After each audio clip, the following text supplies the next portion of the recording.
jurus Lili. Kisah yang sama mungkin juga terjadi di kabupaten-kabupaten yang lain, namun belum terungkap hingga kini.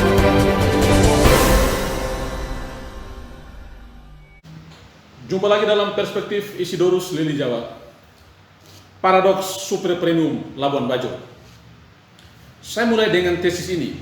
Labuan Bajo bukan seutuhnya Flores, dan Flores bukan hanya Labuan Bajo.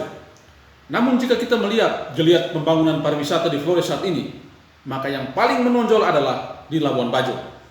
Karena itu, ia dilabeli wisata super premium. Lalu spot-spot wisata lainnya di Flores, silakan memilih. Mau menjadi wisata super mie atau bahkan wisata super busa. Dengan label wisata super premium ini, maka dana ratusan miliar hingga triliunan dari APBN mengalir ke Labuan Bajo. Labuan Bajo menjadi daerah yang diperebutkan para investor, para pemilik modal dari mana-mana. Labuan Bajo disulap menjadi kota yang elitis. Aneka acara pemerintahan, baik level nasional maupun daerah, digelar di Labuan Bajo.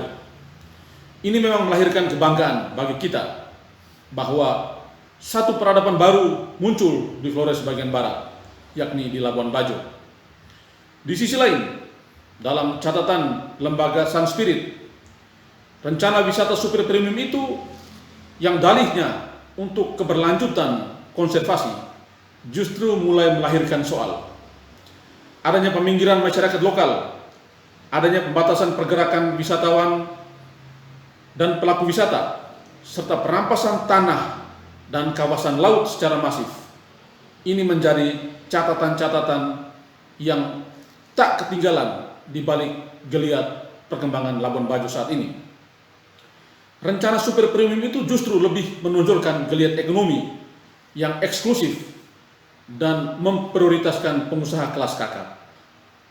Pertanyaan pokok adalah, apa dampak wisata super premium itu bagi pengembangan pariwisata di Flores secara umum? Ini pertanyaan yang terbuka bagi jawaban dan penafsiran siapapun. Tetapi saya mencatat beberapa hal. Pertama, wisata super premium Labuan Bajo masih sibuk dengan branding dirinya sendiri. Ia tidak peduli pada geliat pariwisata di Flores pada umumnya. Tidak heran, wisata Labuan Bajo berlabel super premium adalah wisata yang elitis.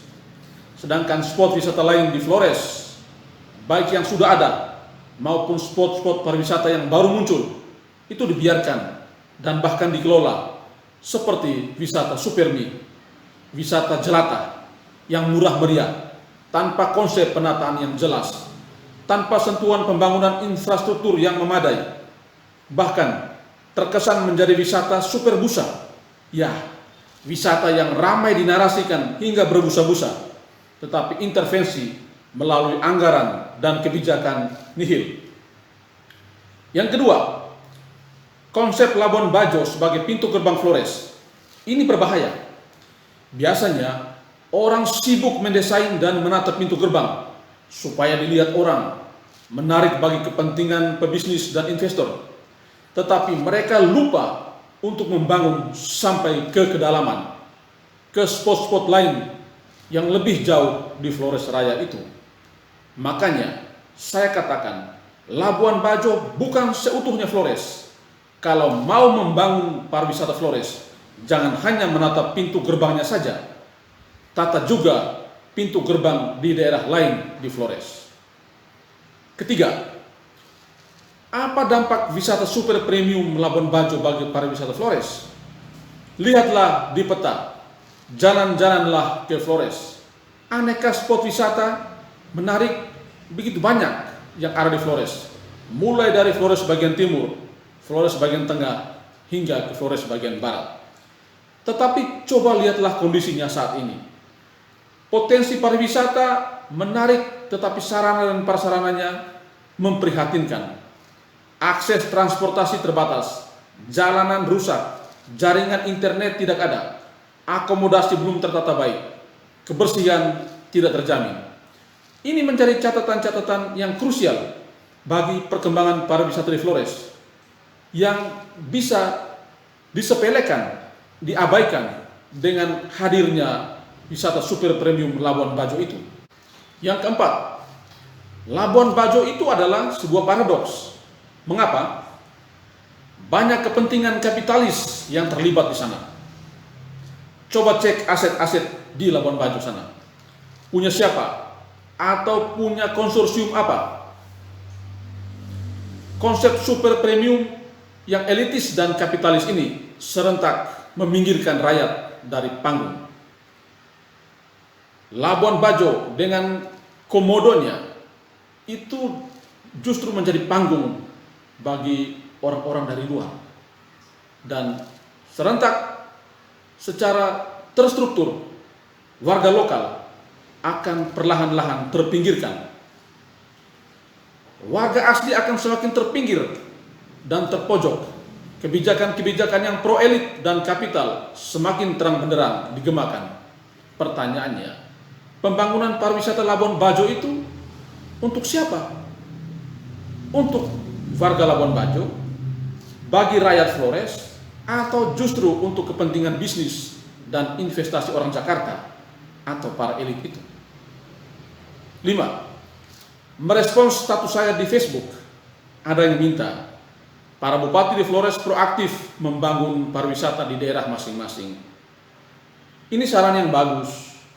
Cuma berapa banyak sih duit APBD di kabupaten-kabupaten itu untuk membangun pariwisata di daerahnya? Membangun sih iya, tetapi tidak bisa sendiri dan tak semasif jika tak ada intervensi anggaran dari provinsi atau pusat. Karena itu, pandai-pandailah para bupati mendapatkan remah-remah anggaran dari pusat untuk membangun pariwisata di daerahnya. Mungkin masih ada yang tersisa dari jatahnya super premium itu. Orang Flores manakah yang tidak berbangga dengan hadirnya spot wisata super premium di Labuan Bajo? Itu kebanggaan kita. Tetapi supaya tidak jadi paradoks dan menjadi kebanggaan semu, maka bangun juga destinasi wisata di kawasan Flores Raya dari ujung timur hingga ke barat. Bukankah konsep pengembangan kawasan pariwisata Flores adalah demikian? Membangun pariwisata Flores secara berkeadilan dari timur sampai ke barat. Dengan demikian, tanpa ada pembiaran atau pengabaian terhadap spot-spot wisata lainnya di Flores, maka wisata super premium Labuan Bajo akan bisa memicu bertumbuh dan berkembangnya spot-spot wisata lain di Flores secara umum. Dengan itu, maka wisata Labuan Bajo dengan level premiumnya akan menjadi berkat bagi pariwisata di Flores. Bukan justru menjadi berkat bagi para investor, menjadi berkat bagi para pemilik modal yang justru banyak datang dari luar Flores. Nah, dengan demikian, wisata super premium Labuan Bajo adalah perjuangan dan catatan bagi perkembangan wisata-wisata di Flores pada umumnya dan di Labuan Bajo sekitarnya. Karena itu, welcome to Labuan Bajo. Semoga kita punya alasan yang mencukupi untuk membanggakannya. Salve.